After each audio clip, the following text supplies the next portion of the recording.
Let's look at the two pictures. Diagonal support provides two-dimension support. The fact that the frame is diagonal provides a solution to vibration. So it's an anti-vibration solution. Look at the picture on the bottom left. We see excess of frames. So there's no movement left and right. And it's especially important when the structure is very, very long. Some structures are maybe 100 meters long, I'm sorry. So we need to have several excess on the way in order to prevent sideways vibrations.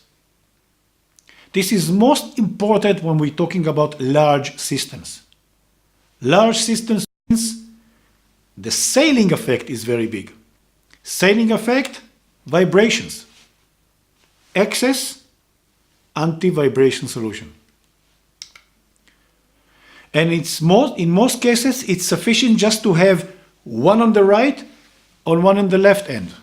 And they should be in different directions.